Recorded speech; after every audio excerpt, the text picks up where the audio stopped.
Good morning to all of you. कैसे हैं आप सब। देखिए आज का जो क्लास है, अभी रिसेंटली बीपीएससी का नेक्स्ट मंथ एग्जाम होने वाला है, तो उसके सिलेबस को आज के क्लास में हम लोग कवर करेंगे। देखिए उसमें जनरल साइंस में तीन चीजें हैं, फिजिक्स, केमिस्ट्री और बायोलॉजी। ठीक है, तीनों मिलाकर के लगभग 14 से 15 क्वेश्चन आएंगे। फिजिक्स से लगभग 4 से 5 क्वेश्चन, केमिस्ट्री से लगभग 4 से 5 क्वेश्चन और बायोलॉजी से लगभग 4-5 क्वेश्चन आएंगे।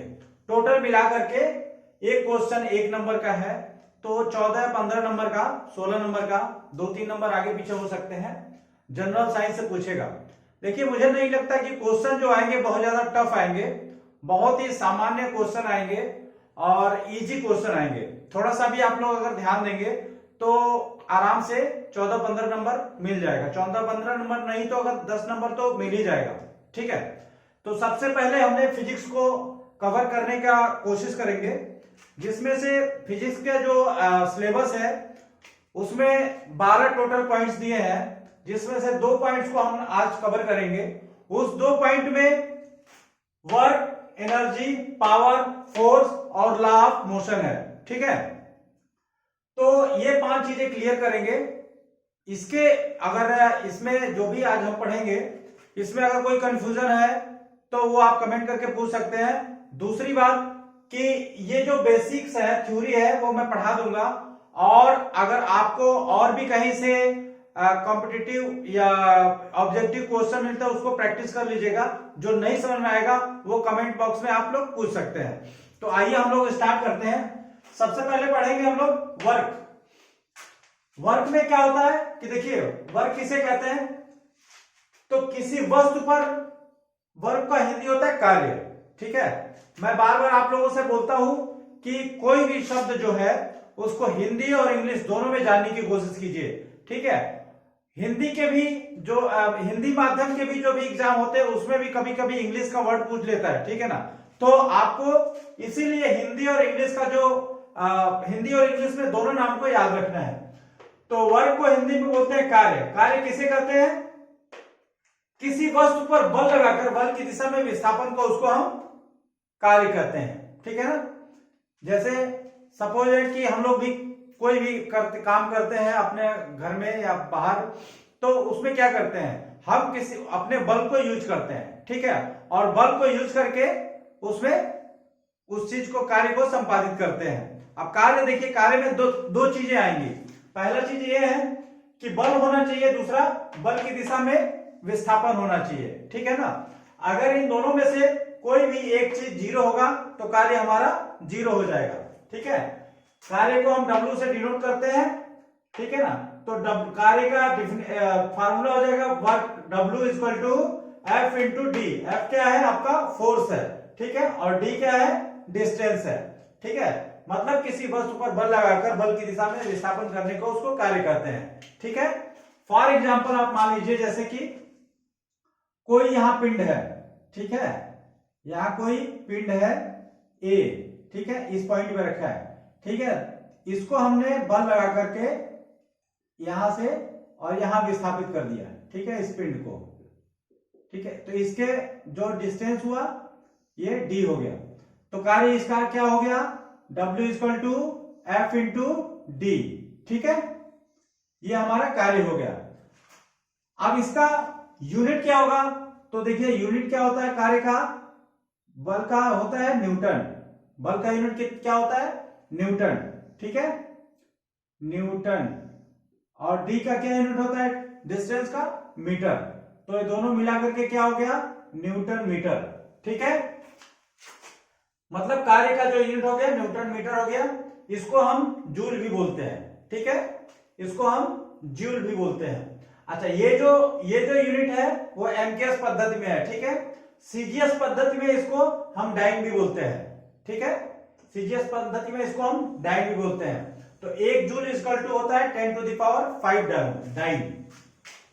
1 जूल बराबर 10 टू द पावर 5 डाइन। ठीक है, ये इंपॉर्टेंट है, इसको आप याद कर लीजिएगा, ठीक है, ये भी इंपॉर्टेंट है, ठीक है ना। दो चीजें पूछ सकता है, ठीक है ना, कार्य का मात्रा क्या है, ठीक है ना, उसमें 4 ऑप्शन दे देगा, ठीक है ना, उसमें 4 ऑप्शन दे देगा और उसमें से आपको न्यूटन मीटर रहेगा या तो जूल रहेगा या तो डाइन भी हो सकता है, ठीक है ना। तो इन चीजों को, ये तीन को याद रखिएगा, उसमें आप टिक करके मार दीजिएगा। दूसरा क्वेश्चन इसमें यहां से बन सकता है कि 1 जूल में कितना डाइन होता है, ठीक है ना, तो वो आप वो कर लीजिए, मार्क कर लीजिएगा। 1 जूल में 10⁵ डाइन होता है, ठीक है। इसमें घुमा करके भी पूछ देगा, पूछ लेगा कि दूसरा क्वेश्चन पूछ देगा कि 1 डाइन में कितना जूल होता है, ठीक है ना। 1 जूल में 10⁵ डाइन होता है, तो 1 डाइन में 10⁻⁻5 जूल हो जाएगा, ठीक है ना। इसको हम इधर लाएंगे, जैसे 1 जूल बराबर 10⁵ डाइन, ठीक है। तो 1 डाइन बराबर 1/10⁵ जूल, ठीक है। अब ये 10⁵ ऊपर जाएगा तो माइनस में हो जाएगा, -5 डाइन, ठीक है ना। तो यहां से हमारा कितना क्वेश्चन बन रहा है, यहां से हमारा 4-5 क्वेश्चन बन रहा है, ठीक है ना। पहला क्वेश्चन ये बोल रहा है, 2-3 क्वेश्चन ये इस पे बन जाएंगे आपके इसके यूनिट पे, ठीक है। 2-3 क्वेश्चन यूनिट पे बन जाएंगे, फिर 2 क्वेश्चन इसमें बोल जाएंगे कि 1 जूल में कितना डाइन होता है, 1 डाइन में कितने जूल होते हैं, ठीक है। ये हो गया। देखिए ये हमारा सिंपल फार्मूला होता है, ठीक है ना, W बराबर F इंटू डी, ठीक है। एक व्यापक फार्मूला होता है W बराबर F into D cos theta, ठीक है। अब ये क्या चीज है, देखिए F और D तो सेम है, कॉस थीटा, ठीक है, कॉस थीटा इसमें जुड़ गया। ये क्या होता है कॉस थीटा, कॉस थीटा जैसे मान लीजिए कि किसी वस्तु पर बल लगाते हैं, ठीक है, अगर उस वस्तु का विस्थापन बल की दिशा में होता है तो वो हमारा ये फार्मूला हो जाएगा, ठीक है। लेकिन उस वस्तु का विस्थापन अगर बल की दिशा से थोड़ा सा भी डिफ्लेक्ट होता है तो उसको हम कॉस थीटा के रूप में यहां पे ऐड कर देते हैं, ठीक है ना। तो ये भी क्वेश्चन में आ सकता है कि कार्य का कौन सा सूत्र है, ठीक है ना। तो उसमें कॉस थीटा आएगा तो ऐसा नहीं है कि वो गलत हो जाएगा, ठीक है ना। एफ डी कॉस थीटा ये भी सूत्र होता है, ये व्यापक सूत्र होता है, ठीक है ना। अगर ये आएगा तो ये नहीं आएगा, ये आएगा तो ये नहीं आएगा, ठीक है ना, दोनों नहीं आएगा, ठीक है। उसके बाद से सर्कुलर पाथ पे अगर कोई चीज घूम रहा है तो उसका कार्य क्या होगा, ये क्वेश्चन आ सकता है, थोड़ा टफ क्वेश्चन है लेकिन ये आ सकता है, ठीक है। और बहुत टफ क्वेश्चन है, बहुत अच्छा क्वेश्चन है। सर्कुलर पाथ पे कोई वस्तु घूम रहा है तो उसका कार्य क्या होगा, उसका कार्य 0 होगा, ठीक है। कैसे 0 होगा वो मैं बता रहा हूं। इस फार्मूले से सर्कुलर पाथ में, जैसे फॉर एग्जांपल जब किसी रस्सी पे हम लोग कोई पिंड बांध दिए, कोई वस्तु किसी रस्सी को बांध दिए और उसको अपने चारों तरफ घुमा रहे हैं, ठीक है, चारों तरफ ऐसे ऐसे गोल गोल उसको घुमा रहे हैं, ठीक है। जैसे ये पिंड हो गया, ये कोई व्यक्ति हो गया, ठीक है, ये आप हो गए, रस्सी से बांध दिए और इसको ऐसे ऐसे ऐसे गोल गोल घुमा रहे हैं, ठीक है। अब इसमें बल किधर लग रहा है, आपके तरफ, क्योंकि हमने उसको खींचा है, रस्सी को हमने पकड़ा है, रस्सी को छोड़ देंगे तो बाहर भाग जाएगा, ठीक है ना। तो चूंकि इसको हमने अपनी तरफ खींचा है रस्सी को, इसलिए बल किधर हम लगा रहे हैं, बल हम लोग अपनी तरफ लगा रहे हैं, तो बल की दिशा व्यक्ति की तरफ हो जाएगा। लेकिन जो वस्तु है वो किधर घूम रहा है, वस्तु अगर इस पॉइंट की बात करें तो इसका जो है डायरेक्शन हो जाएगा घूमने का, इधर हो जाएगा, ठीक है ना, ठीक इसके 90 डिग्री, ठीक है ना, ये जो थीटा है ये 90 डिग्री हो जाएगा, ठीक है, ठीक इसके 90 डिग्री हो जाएगा। अब क्या होगा कि ये इसका मान, थीटा का मान यहां पुट करेंगे, एफ डी कॉस थीटा के जगह पे कॉस 90 आ जाएगा, कॉस 90 का मान 0 होता है, ठीक है। तो cos 90 का मान 0 हो जाएगा, तो मतलब ये भी 0 होगा, मतलब कार्य जो होगा वो 0 हो जाएगा, ठीक है। इसीलिए सर्कुलर पाथ पे अगर कोई चीज घूम रही है तो उसमें किया गया कार्य 0 होता है, ठीक है। इसको आप लोग ध्यान रखिएगा। ये कार्य से संबंधित लगभग सारे चीज क्लियर हो गए, ठीक है। उसके बाद से दूसरा है पावर, ठीक है, पावर मतलब शक्ति, ताकत, ठीक है। इसमें क्या है कि कुछ नहीं है, इसमें दर को ऐड कर देंगे, दर मतलब टाइम, ठीक है ना। कार्य करने की दर को हम क्या बोलेंगे, पावर बोलेंगे, शक्ति बोलेंगे, ठीक है। P equal to W/T। दर मतलब समय। जहां कोई भी दर की बात करेंगे किसी भी फॉर्मूले में, किसी के डिफिनेशन में, ठीक है ना, तो मतलब उसको समय से डिवाइड करना है, ठीक है ना, समय से डिवाइड करना है। तो पावर को P से डिनोट करते हैं, पावर को हिंदी में बोलते हैं शक्ति, ठीक है। शक्ति P equal to W/T। W क्या है आपका? वर्क है, और T क्या है? समय है, ठीक है ना। W का यूनिट क्या होता है? वर्क का जूल, और समय का सेकेंड, तो जूल प्रति सेकेंड हो जाएगा, ठीक है। पावर इसको हम बोलते हैं, इसको हम दिखाते हैं वाट में, ठीक है। पावर का यूनिट जो होता है वाट होता है, ठीक है। और इस फार्मूले से जूल प्रति सेकेंड भी होता है, ठीक है ना। तो कंफ्यूज मत होइएगा। फार्मूले से क्या होगा? फार्मूले से यूनिट हो जाएगा जूल प्रति सेकेंड, ठीक है, क्योंकि W/T है, ठीक है। फार्मूले से जूल प्रति सेकंड होगा, और इसको जूल प्रति सेकंड बराबर वाट भी होता है, इसको वाट भी कहते हैं, ठीक है।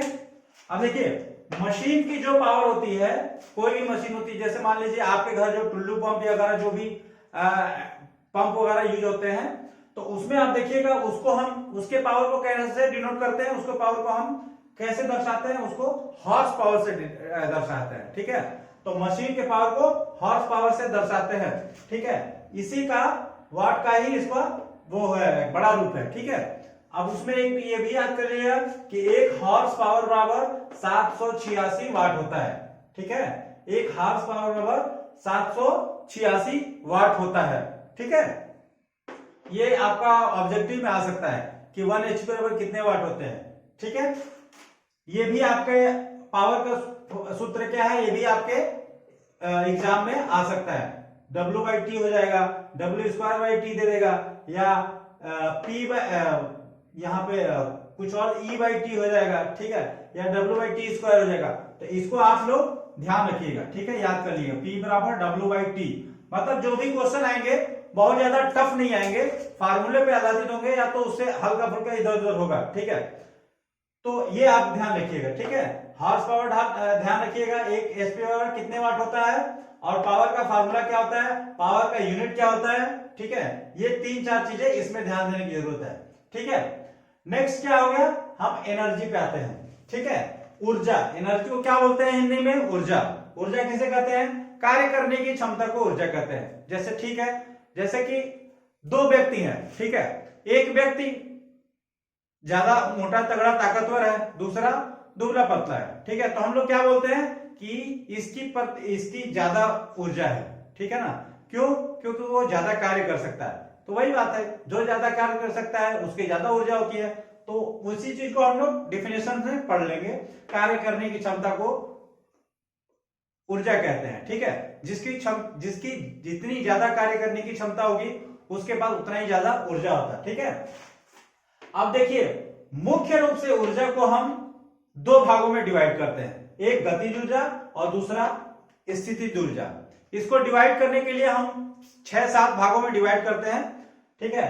प्रकाश ऊर्जा, इलेक्ट्रिकल एनर्जी और न्यूक्लियर एनर्जी, ठीक है ना, साउंड एनर्जी, ये सब चीजें और भी मतलब 6-7 भागों में बांटते हैं, केमिकल एनर्जी, ठीक है। लेकिन मुख्य रूप से हम गतिज ऊर्जा और स्थितिज ऊर्जा दो ही भागों में बांटते हैं, क्योंकि वो सारे ऊर्जाओं को वो सारे ऊर्जा जो होती हैं वो इन्हीं का एक देखा जाए तो विकसित रूप होती है, ठीक है ना। इन्हीं से मिलकर वो ऊर्जाएं बनती हैं, ठीक है। चाहे वो इलेक्ट्रिकल एनर्जी हो या केमिकल एनर्जी हो, चाहे कुछ भी हो, ठीक है ना। तो मुख्य रूप से दो भागों में ये डिवाइड करते हैं। पहला क्या है? गतिज ऊर्जा, ठीक है। इसको हिंदी में बोलते हैं, इंग्लिश में बोलते हैं काइनेटिक एनर्जी, ठीक है। गतिज ऊर्जा किसे कहते हैं? देखिए, गति के कारण जो वस्तुएं होती है, अब आपको पता है कि ब्रह्मांड में जो भी चीजें हैं उसकी दो स्थिति होती है, या तो गति में होगी या तो विराम अवस्था में होगी, ठीक है।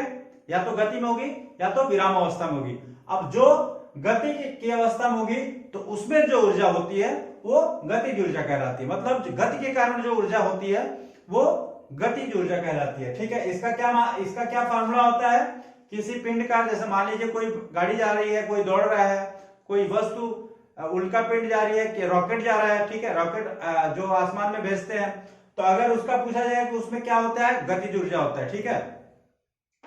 तो उसकी गतिज ऊर्जा निकालनी है, तो उसका क्या फार्मूला होगा, तो उसका फार्मूला यहां पे दिया है। गतिज ऊर्जा काइनेटिक एनर्जी बराबर 1/2 m इंटू वी स्क्वायर। ठीक है, गतिज ऊर्जा के बराबर 1/2 mv स्क्वायर। ठीक है, अब इसमें क्या है, m क्या है, द्रव्यमान है, और v क्या है, वेलोसिटी है।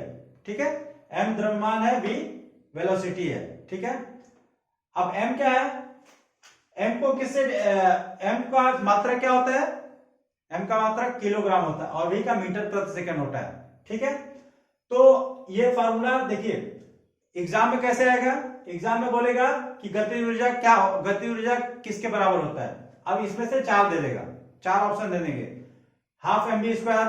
ठीक है, इसी में घुमा फिरे देगा, ये हाफ m स्क्वायर v। ठीक है, या 1/4 mv स्क्वायर। ठीक है, या 1/2 m स्क्वायर v। ठीक है, या m स्क्वायर v स्क्वायर। ठीक है, तो ये आपको ध्यान रखना है कि k equal to half mv square होता है। ठीक है, ठीक है, दूसरा चीज है स्थितिज ऊर्जा। ठीक है, इसका मैं एग्जांपल भी दे देता हूं। स्थितिज ऊर्जा, स्थितिज ऊर्जा किसे कहते हैं, देखो स्थिति के कारण जो भी ऊर्जा है उसमें संचित होती है उसको हम स्थितिज ऊर्जा कहते हैं। ठीक है, पोटेंशियल एनर्जी, पोटेंशियल एनर्जी क्या होता है, इसका फार्मूला क्या होता है, P बराबर mgh। m क्या है, द्रव्यमान है, g क्या है, गुरुत्वीय त्वरण है, और h क्या है, हाइट है। ठीक है, P बराबर mgh। ठीक है, जैसे कि आप देखिए गतिज ऊर्जा और स्थितिज ऊर्जा का सबसे अच्छा उदाहरण है कि जैसे मान लीजिए एक सरफेस है। ठीक है, ये सरफेस है, अब हमने यहां पे एक बॉल रखा। ठीक है, यहां पे एक बॉल रख दिया। ठीक है, अब इस बॉल को हमने यहां से F फोर्स लगा करके यहां से धक्का दे दिया। ठीक है, यहां से F फोर्स लगा के धक्का दिया। अब मान लीजिए बॉल आकर के कहां रुका, यहां पे रुका,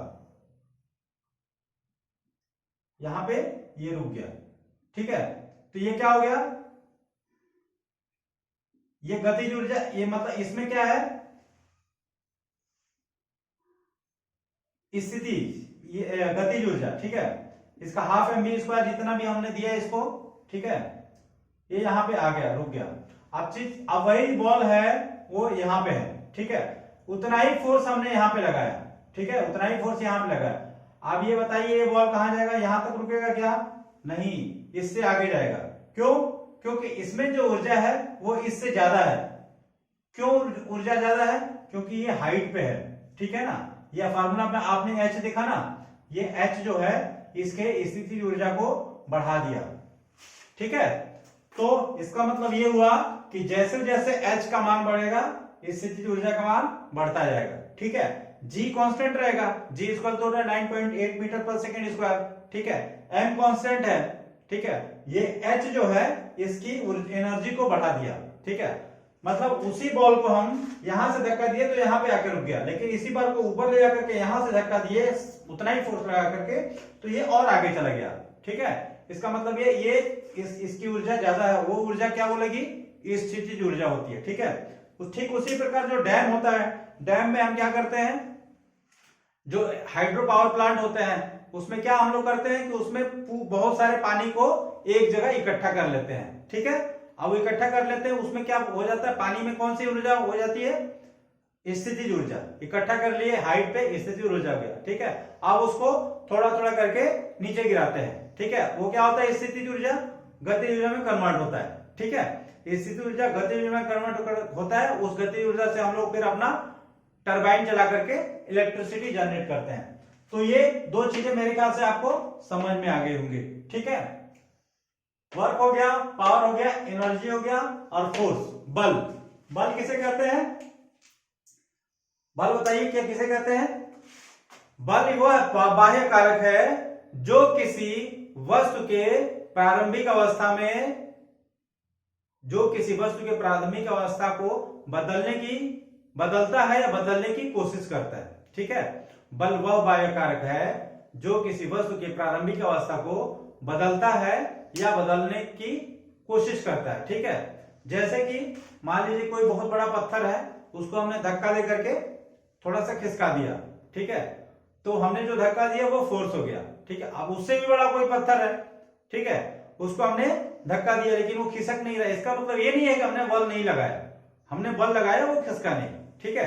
तो बल वह बाह्य कारक है जो किसी वस्तु की प्रारंभिक अवस्था को बदलता है या बदलने की कोशिश करता है। एफ, इसको एफ से डिनोट करते हैं, ठीक है, एफ, बल इसको एफ से डिनोट करते हैं, और इसका क्या मान होता है, एफ बराबर एम इंटू ए, ठीक है, एफ बराबर क्या होता है, एम इंटू ए। अब बल निकालना है तो कैसे निकालेंगे, अब जो पिंड है, ठीक है, जो वस्तु को हमने धक्का दिया, ठीक है, उसका द्रव्यमान, ठीक है, और ए क्या है, त्वरण है, ए क्या है, त्वरण है, मतलब उसमें जो गति होगी त्वरण उत्पन्न होगा, तो वो त्वरण और उसके द्रव्यमान को गुणनफल जो निकल के आएगा वो हमारा बल होगा। इसको न्यूटन से हम दिखाते हैं, ठीक है, F बराबर m इंटू ए होता है, ठीक है। अब इसमें इसमें और कुछ ज्यादा नहीं, इसका न्यूटन मात्रक होता है, ठीक है, किलोग्राम मीटर पर सेकेंड स्क्वायर हो जाएगा। देखिए मात्रक दो तरह से निकलेगा, ठीक है, एक फार्मूले से भी, जैसे कोई भी फार्मूला, जैसे बल है, ठीक है, एनर्जी है, पावर है, ठीक है, फोर्स है, तो जो यूनिट है वो दो तरह के, एक तो सामान्य भाषा में जो हम उसको शॉर्ट फॉर्म में बोलते हैं, जैसे कि मैंने बताया कि इसका जूल भी कहते हैं, न्यूटन मीटर भी कहते हैं, ठीक है। तो देखिए इसका जो है न्यूटन मीटर कहां से निकल के आया, इसके फार्मूले से निकल के आया, इसका यूनिट इसके फार्मूले से निकल के आया, और ये जूल हम इसको जनरली भाषा में जूल बोलते हैं, ठीक है। ठीक उसी प्रकार इसका न्यूटन जो बल है, इसको न्यूटन एक सामान्य भाषा में बोलते हैं, जनरल भाषा में, ठीक है, एसआई मात्रक, ठीक है। दूसरा इसके फार्मूले से भी एक निकल के आएगा यूनिट, ठीक है। यूनिट कैसे निकालेंगे कि जो का गुणनफल है उसका हम यूनिट लिख देंगे, और जो निकल के आएगा वो इसका यूनिट हो जाएगा। जैसे द्रव्यमान है, ठीक है ना, यहाँ m द्रव्यमान है तो इसका यूनिट क्या होगा, किलोग्राम, और a त्वरण है तो त्वरण का क्या यूनिट होता है, मीटर पर सेकेंड स्क्वायर, तो दोनों मिला क्या हो गया, किलोग्राम मीटर पर सेकेंड स्क्वायर। तो ऐसा नहीं कि क्वेश्चन में अगर वो आ गए, ऑब्जेक्टिव क्वेश्चन में फॉर्मूले के हिसाब से भी यूनिट आ गया तो ऐसा नहीं वो गलत हो जाएगा, वो सही होगा, ठीक है ना। तो कंफ्यूज मत होइएगा, अगर न्यूटन ना आए तो किलोग्राम मीटर पर सेकेंड स्क्वायर भी आ जाएगा, ठीक है, उसको भी मार्क करके आपको सही मार्क करके आना है, ठीक है। तो ये हमारा बल हो गया, ठीक है। अब इसमें तीसरा चीज था कि law of motion, Newton's law of motion. Law of motion देखिए, लॉ ऑफ मोशन तीन होते हैं, क्योंकि न्यूटन जी ने उसको इजाद किया था तो उसको न्यूटन्स लॉ ऑफ मोशन कहते हैं, ठीक है। तीन चीजें हैं, छोटा है मैं बता देता हूं। पहला है कि जो भी चीजें हैं, ठीक है, पूरे ब्रह्मांड में जो भी चीजें हैं वो जो भी वस्तुएं हैं वो कोशिश ये करती हैं कि वो अपनी प्रारंभिक अवस्था में बनी रहे जब तक कि कोई बाह्य बल, ठीक है, बाह्य बल उस पर न लगे, ठीक है। इसको हम जड़त्व का भी नियम कहते हैं। मतलब कोई चीज है कि जैसे मान लीजिए कि कोई गोल सा लट्टू है, ठीक है, लट्टू को हमने रस्सी से बांधा और उसको फेंक दिया, वो घूमने लगा, ठीक है। तो उसकी जो लट्टू की घूमने की जो प्रवृत्ति है as per first law of motion, ठीक है, उस घूमने की जो प्रवृत्ति है वो ऐसी है कि वो हमेशा पूरे लाइफ टाइम तक घूमता रहे, अनंत काल तक, ठीक है। लेकिन ऐसा होता नहीं है। क्यों नहीं होता है? क्योंकि उस पे बाह्य जो कारक है वो वर्क करते हैं, ठीक है। बाह्य कारक कौन सा है? एयर का फ्रिक्शन, ठीक है, और वो पृथ्वी पे चूंकि जमीन पे घूमता है तो उसके नोब और पृथ्वी के बीच में फ्रिक्शन, ये दो बाह्य कारक हैं जो उसके घूमने की प्रवृत्ति को रोकते हैं, ठीक है। अगर ये दोनों ना है तो क्या होगा? वो अनंत काल तक घूमता रहेगा, ठीक है। तो Newton's first law of motion यही है कि कोई भी वस्तु की प्रवृत्ति ये होती है कि वो अपनी प्रारंभिक अवस्था में ही बनी रहे जब तक कि उस पर कोई बाह्य बल कार्य न करे, ठीक है। न्यूटन का दूसरा नियम क्या है? आसान भाषा में इसको समझिए कि किसी वस्तु पर लगाया गया बल उसके द्रव्यमान और त्वरण के गुणनफल के समानुपाती होता है, बराबर होता है, ठीक है। किसी वस्तु पर लगाया गया बल उसके द्रव्यमान और त्वरण के बराबर होता है, ठीक है, गुणनफल के बराबर होता है, F बराबर m में, ठीक है। ये दूसरा नियम है, ठीक है ना। अब देखिए इसमें न्यूमेरिकल भी आ जाएगा, ठीक है। अब इसमें पूछेगा कि जैसे किसी वस्तु पर, किसी 3 किलोग्राम वस्तु पर बल लगाते हैं और उसमें 4 मीटर पर सेकेंड स्क्वायर का त्वरण उत्पन्न होता है, तो बल का मान बताइए। तो उन दोनों को गुणनफल कर देंगे, ठीक है, गुणा कर देंगे। 3 × 4 3 × 12 न्यूटन आ जाएगा, ठीक है। तो ऐसे छोटे छोटे न्यूमेरिकल भी आ सकता है। तो चूंकि फार्मूला आपको अगर याद रहेगा तो न्यूमेरिकल आप कर लेंगे। अब उसमें देखिए, अब ऐसा ही नहीं बल पूछेगा, त्वरण पूछ देगा। बल और द्रव्यमान का मान दे दिएगा तो त्वरण पूछ देगा, तो बल में आप द्रव्यमान से डिवाइड कर देंगे तो त्वरण आ जाएगा, ठीक है। जैसे मान लेगा कि किसी वस्तु पर, किसी 3 किलोग्राम वाले वस्तु पर, ठीक है, 3 किलोग्राम वाले वस्तु पर हम 12 न्यूटन का बल लगाते हैं, तो त्वरण बताइए। तो 12 डिवाइडेड बाई 3 हो जाएगा, ठीक है। 3 × 12 4 मीटर पर सेकेंड स्क्वायर आ जाएगा। तो इन तीनों में कोई दो चीज दिया जाएगा, तीसरा चीज पूछेगा तो आप लोग निकाल लीजिएगा, ठीक है। मैं क्या बता रहा था कि law of motion, second law of motion का फार्मूला ये होता है, ठीक है। थर्ड लॉ ऑफ मोशन ये होता है कि कोई भी जो भी क्रिया होती है, पूरे ब्रह्मांड में कोई भी जो भी क्रिया होती है, उसके बराबर और विपरीत में, ठीक है, प्रतिक्रिया भी होती है। ये हमारा न्यूटन का तीसरा नियम है, ठीक है। जैसे मान लीजिए कि कोई भी वस्तु है, ठीक है, कोई भी वस्तु है, हम किसी चीज पे फेंके, ठीक है, किसी चीज पे फेंके या दीवार पे फेंके, बॉल है, दीवार पे फेंकते हैं तो वापस हमारे पास हाथ में आ जाती है बॉल, ठीक है। तो वो क्या है, वो क्रिया प्रतिक्रिया का नियम है। ये हमारा न्यूटन का तीसरा नियम है, ठीक है। इसमें भी क्वेश्चन है कि इसमें कैसे क्वेश्चन आएगा कि क्रिया प्रतिक्रिया का नियम न्यूटन के कौन से लॉ में आता है, किस नंबर के लॉ में आता है, तो ये तीसरा के लॉ हो जाएगा, ठीक है ना। न्यूटन का तीसरा नियम है क्रिया प्रतिक्रिया का नियम, ठीक है। तो ये ऐसे पूछेगा कि न्यूटन का तीसरा नियम क्या है, पहला क्रिया प्रतिक्रिया का नियम, दूसरा कुछ और, तीसरा ऐसे होगा। तो जो क्रिया प्रतिक्रिया के नियम में आप मार करके आ जाइए, ठीक है। तो ये हमने 1 2 3 4 5 अभी हम लोग कवर किया, ठीक है। जल्दी से अभी हम लोग इसका सिलेबस कंप्लीट कर लेते हैं, उसके बाद से हम लोग इस पे क्वेश्चन भी समय मिलेगा तो करेंगे, क्योंकि एग्जाम बहुत जल्दी है। तो आज के क्लास में बस इतना ही, मिलते हैं नेक्स्ट क्लास में। Thank you.